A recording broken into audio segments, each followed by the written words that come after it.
بسم اللہ الرحمن الرحیم۔ السلام علیکم خواتین و حضرات، میں ہوں آپ کا جنید سلیم اور آپ دیکھ رہے ہیں انصاف ڈیجیٹل۔ میری اس درخواست کے ساتھ کہ اگر آپ کو ہماری معروضات پسند ہیں تو برائے کرم آپ نہ صرف خود ہمارے چینل فیس بک اور یوٹیوب پر سبسکرائب کریں بلکہ اپنے دوستوں کو بھی اپنا فرض سمجھ کے اس جانب ضرور مائل کریں۔ ناظرین، تبدیلی کی ہوائیں ایک طرف سے نہیں، دو طرف سے نہیں، چار طرف سے چل چکی ہیں، اور جب چاروں جانب سے ہوائیں چلنا شروع ہو جائیں تو پھر ہوا سے بچنا بہت مشکل ہو جاتا ہے۔ کہا جا رہا ہے کہ پاکستان میں ظلم کی رات طویل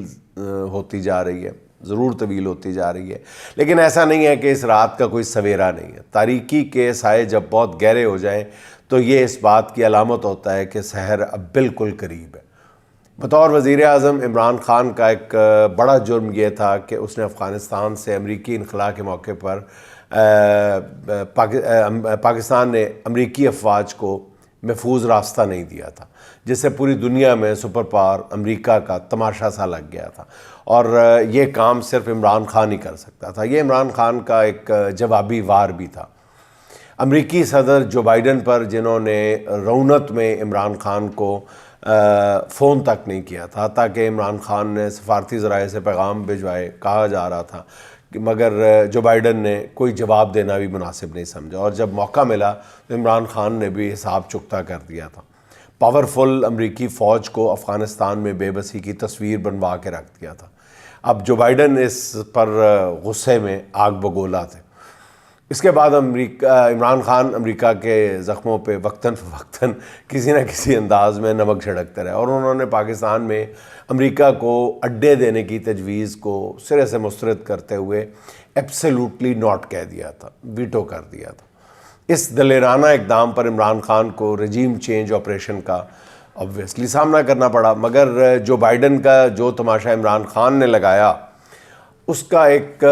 خاموش مداح اس وقت بھی موجود تھا، اور یہ تھا امریکہ کا سابق صدر ڈونلڈ ٹرمپ،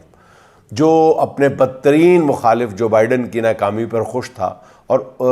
اس نے اس وقت ایک انٹرویو میں کہا بھی تھا شاید کہ اگر وہ امریکی صدر ہوتا تو عمران خان کے ساتھ مل کر افغانستان میں موجود امریکی فوجیوں کو آبرومندانہ طریقے سے نکالتا۔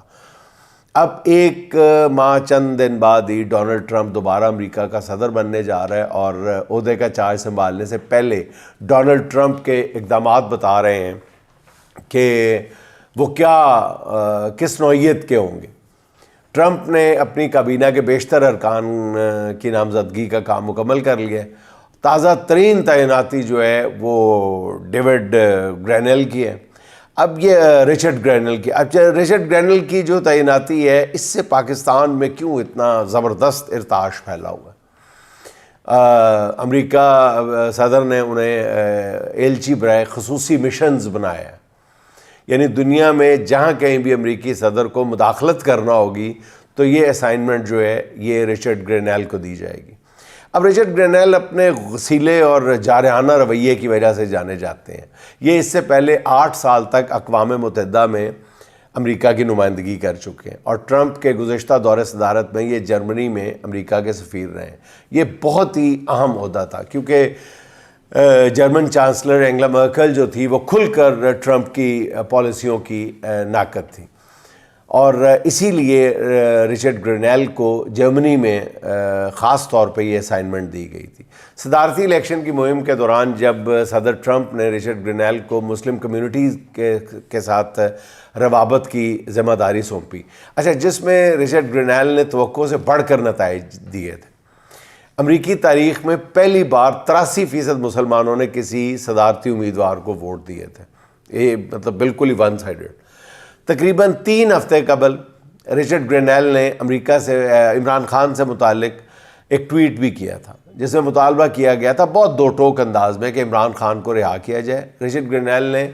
جو بائیڈن انتظامیہ کو پاکستان میں رجیم چینج کا ذمہ دار قرار دیتے ہوئے کہا تھا کہ اس فیصلے سے پاکستانی عوام شدید مشکلات کا شکار ہے، اور اس ٹویٹ میں رچرڈ گرینل نے عمران خان اور ڈونلڈ ٹرمپ میں مماثلت کی بات بھی کی تھی، اور رچرڈ گرینل کا خصوصی ایلچی بننا پاکستانی حکمرانوں کے لیے ایک پیغام ہے جو وہ سمجھ رہے ہیں، بہت اچھی طرح سوچ رہے ہیں، سمجھ رہے ہیں کہ اب آگے کیا ہونے والا ہے۔ اگر رچرڈ گرینیل کی تعیناتی سے کسی کو سمجھ نہیں آ رہی تو وہ چند روز مزید انتظار کر لیں۔ مطلب اس وقت جو ہے نا جی ناظرین، امریکہ میں اسلام آباد میں لوگ جو امریکہ سے کوئی کال آنے والی ہے، میسج آنے والا ہے، کوئی ٹویٹ آنے والی ہے، مجھے نہیں پتا کیا چیز آنے والی ہے، لیکن جو بھی چیز آنے والی ہے وہ اس وقت حکمرانوں کے لیے عذاب بنی ہوئی ہے، اور وہ شاید بار بار اپنا فون چیک کر رہے ہیں، بار بار ایکس اپنا ہینڈل چیک کر رہے ہیں، ٹویٹ چیک کر رہے ہیں، ٹویٹر چیک کر رہے ہیں کہ کب آ جائے۔ اور مجھے وہ ان کا بار بار چیک کرتے ہوئے جب دیکھتا ہوں، سنتا ہوں کہ ان میں کتنی اضطراب ہے ان میں حکمرانوں میں، تو مجھے وہ بات یاد آ جاتی ہے کہ ایک مراسی بیچارہ لکھتا ہے، کہتے ہیں جی مجھے ابھی بینک سے میسج موصول ہوا ہے کہ یہ 10 منٹ بعد اپنا بینک اکاؤنٹ چیک کرنا موبائل پہ بند کرو، اگر تمہیں بینک پر اتنی بے اعتباری ہے تو بے شک تم اپنا 500 روپے نکلوا لو آ کے۔ تو ناظرین، امریکہ کی بات کی جائے بعد میں کر لیتے ہیں، پہلے برطانیہ کی بات بھی کر لیں۔ میں شروع سے آپ کو پہلے دن سے یہ بات کہہ رہا ہوں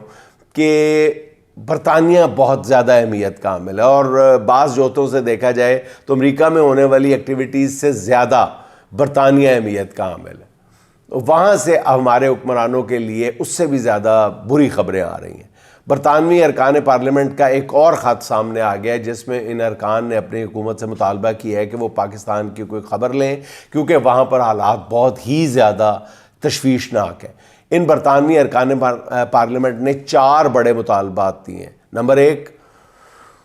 6 نومبر کو گولی چلنے اور لوگوں کے مارے جانے کی آزادانہ تحقیقات کرائی جائیں۔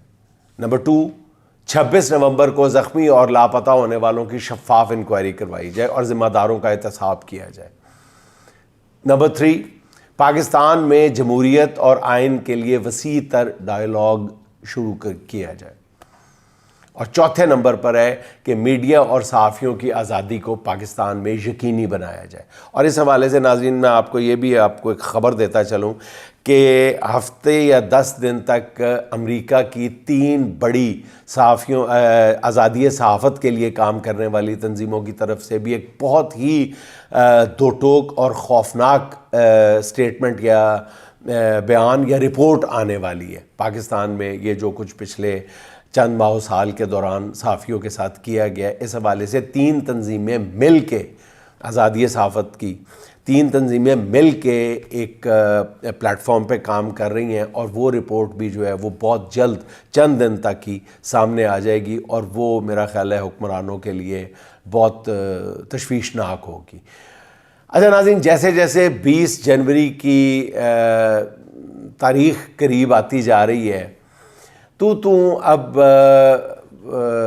جو ہے وہ امریکہ اور برطانیہ سے آنے والے مطالبات میں شدت اختیار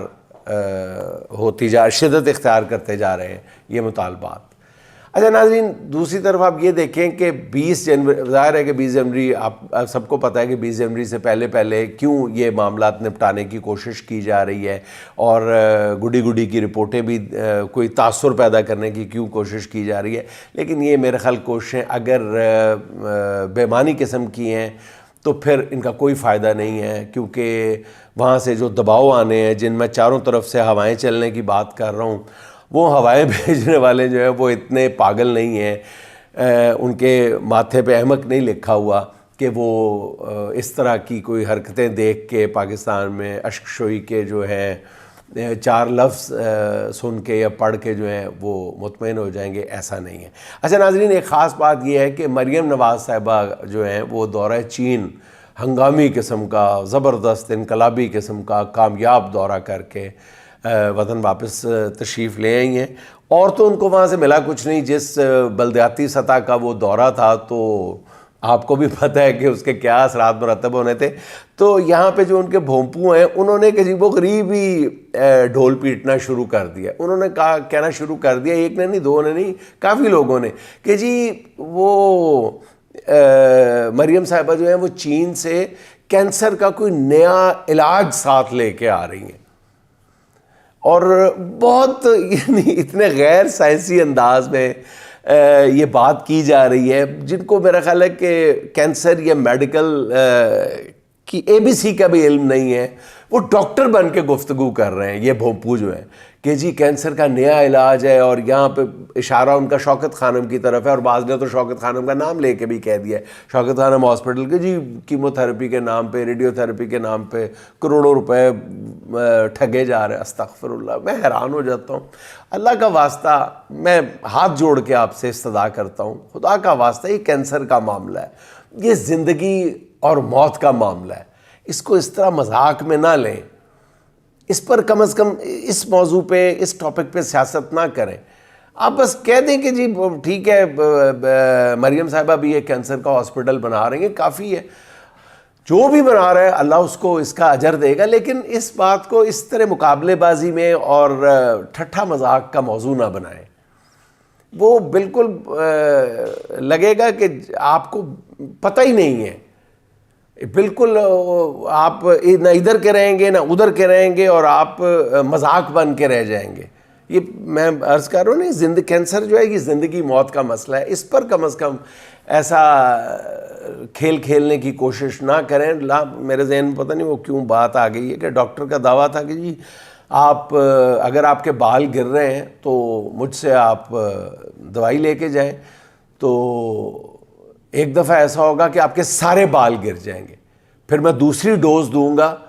تو پھر آپ میرے پاس آئیں گے تو میں دوسری ڈوز دوں گا، پھر آپ کے دوبارہ بال جو ہیں وہ گھنے اگائیں گے، پورا سارا آپ کا بالوں سے بھر جائے گا۔ تو میرے جیسا کوئی کم علم آدمی اس کے پاس چلا جاتا ہے،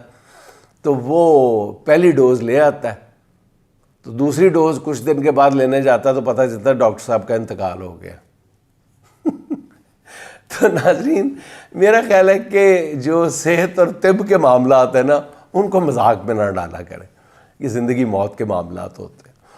اچھا ناظرین، زندگی موت کے معاملات سے یاد آیا، آج عمران خان کی جیل میں اپنے وکلاء اور صحافیوں اور پارٹی کارکنوں سے بھی ملاقات ہوئی۔ وہی عمران خان، وہی اس کا بانک پن۔ ملاقات میں موجود صحافیوں میں سے دو کی مجھ سے بات ہوئی ہے، تو میں نے ایک خاص پیغام جاننا چاہا تھا، تو انہوں نے خیر بتایا مجھے کہ جی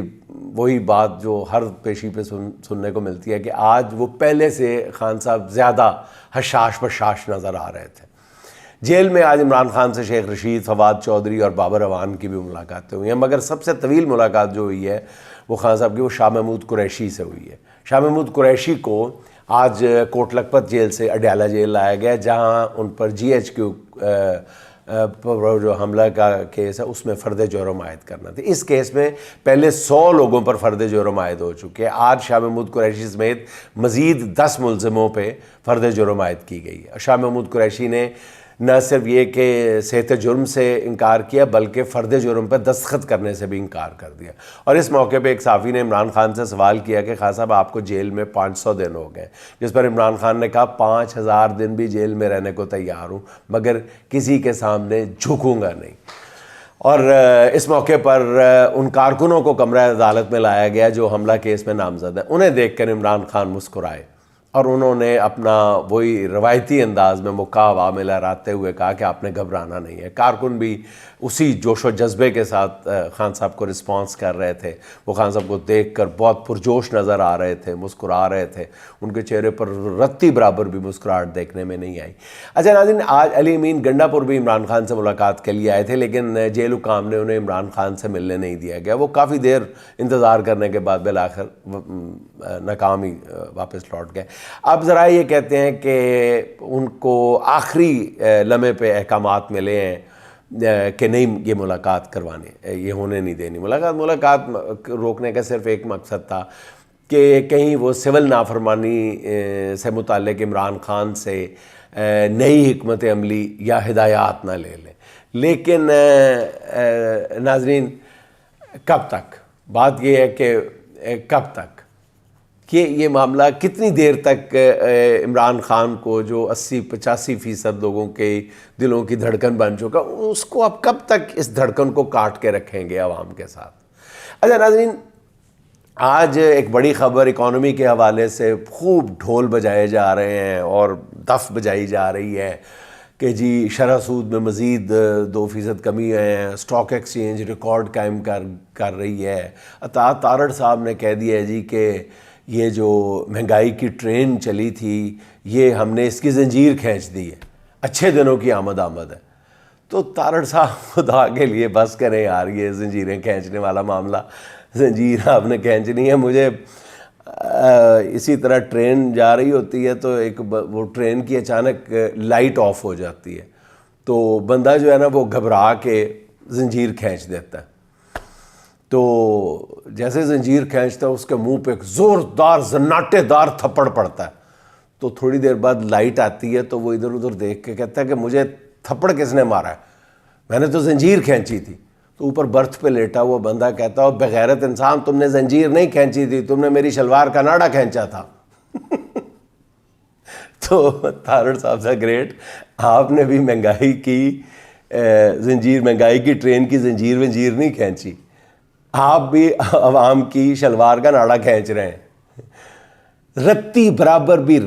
برابر بھی سکھ کا سانس نہیں لے رہے عوام۔ کاشتکاروں سے جا کے پوچھیں جن کا جینا حرام ہوا ہے، جن کی راتوں کی نیند حرام ہوئی ہے، ہر فصل پہ ان کو ایک نئے سانحے کا سامنا کرنا پڑتا ہے، نیا سوگ ان کے گھر میں آتا ہے۔ 4-5 فصلیں گزر چکی ہیں، ہر نئی فصل وہ کاشت کرتے ہیں اگلی فصل کے اچھے ہونے کی امید پہ، اس کا ریٹ اچھا لگنے کی امید پہ۔ کاشتکار دیکھ لیں، عوام دیکھ لیں، گلیوں بازاروں میں جا کر تو دیکھیں۔ تارڑ صاحب اپنی مصروفیات میں سے وقت تو نکال لیں۔ ناظرین، آخر میں ساحر کے لفظوں میں